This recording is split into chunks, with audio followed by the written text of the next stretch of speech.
তুমি ব্রেক দিছো এখানে, এখানে দিছে এটা, গাড়িগুলো যাবে কিভাবে?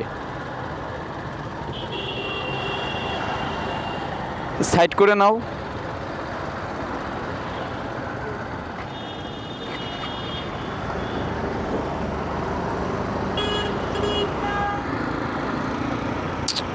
এটা কি করলাম মামা?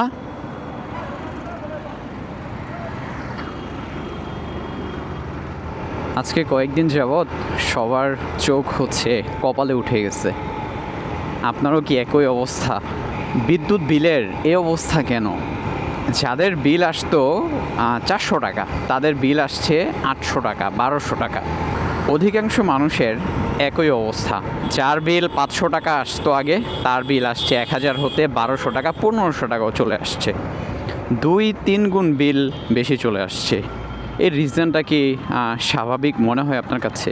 যদিও একটা ব্যাপারে জানি, সেটা হচ্ছে বছরে মেবি কিছু মাস থাকে যে মাসগুলোতে বিলগুলো একটু বেশি আসে। এটা কেন আসে আই ডোন্ট নো। এটা কী যেন একটা রিজন আছে, হিসাব টিকাস মিলানো, এত কিছু জানি না আর কি। যাই হোক, বাট এটা জানতাম যে বছরে 2-1 মাস বিল একটু বেশি আসে।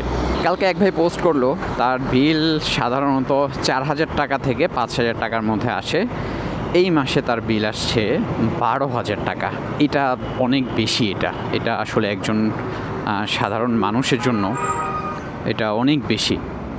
এখানে আরেকটা ব্যাপার হচ্ছে, যেই মানুষটা 10,000 টাকা স্যালারিতে জব করে, সেই মানুষটার একটা বাজেট আছে, যে বাজেটটা হচ্ছে যে আমার বিল 500 থেকে 700 টাকা আসবে বা 800 টাকা আসবে। সেই মানুষটার বিল যদি 3,000 টাকা চলে আসে, কি করার? সে লোকটা তো ভাই 10,000 টাকা স্যালারিতে জব করে, তাই না? সে মাঝখান থেকে তার অন্য কিছু থেকে হয়তো বাদ দিয়ে এখানে টাকাটা হয়তো মানে অ্যাড করতে হবে। কিছু করার নাই, ইলেকট্রিসিটি ছাড়া তো আর বাঁচতে পারবে না। এখানে আবার কি হইল? এগুলা কি ইউটার্ন হবে নাকি না কি হয়েছে? গাড়ি ঘুরতে পারতেছে না। মনের সুখে মামলা দিচ্ছে, এদিকে জ্যাম লাগতেছে, মানে ছুটানোর কোনো অপশন নেই। ওখানে ওই যে সার্জেন্ট ধরে আছে, কিসের আগে জ্যাম ছাড়াবে? সে মামলা দিতে পারলে তার মনে করেন মানে তার মনের মধ্যে প্রশান্তি পাবে একটা। সো আগে জ্যাম না, আগে হচ্ছে মামলা। আচ্ছা যাই হোক, যে কথা বলতেছিলাম সেই কথায় আসি। তো এই হচ্ছে অবস্থা। যে লোকটা অল্প টাকা স্যালারিতে জব করে, তার জন্য 500 থেকে 1000 টাকাও যখন বেশি হয়ে যাবে, এটা তার জন্য আসলেই কষ্টকর। যার আর্নিং সোর্স ভালো, তার কোনো মাসে 1000-2000 টাকা বেশি আসলেও কোনো সমস্যা নেই। তবে একটা ব্যাপার আছে, এই মাসে অনেকের বিল সবার যে শুধুমাত্র অনিচ্ছাকৃতভাবে বেশি আসছে বা এরকমটা না। কারো কারো বিল হয়তো কিছুটা বেশি আসার কিছু রিজন আছে। এই মাসটার মধ্যে একটু গরম কিন্তু বেশি গেছে। সো গরমের কারণে অনেকে হয়তো এসি, তারপর হচ্ছে ফ্যান, এগুলো অনেকে একটু বেশি ইউজ করছে। বাট তাই বলেও একটা ব্যাপার হচ্ছে যে যেখানে আমার বিল না হয় 500 টাকা, সেখানে না হয় 700 টাকা আসতে পারে। কিন্তু আমার 500 টাকার বিল আমার যদি মানে 1200-1300 টাকা চলে আসে, এটা তো হিউজ একটা অ্যামাউন্ট, অনেক বেশি। এটা কোনোভাবেই মানা যায় না।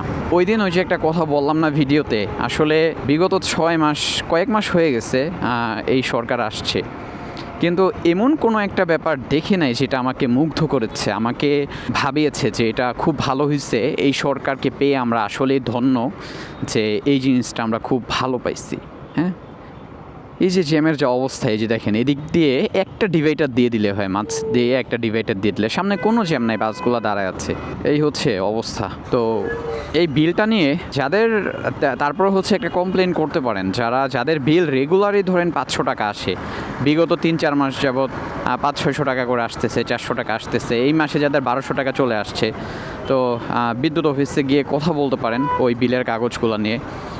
আশা করি কিছুটা সমাধান দিবে। কিন্তু আমার কথা হইতেছে ভাই, সমাধান দিলে 2-4 জনকে দিবে, কিন্তু এই ভুক্তভোগী তো অনেক মানুষ।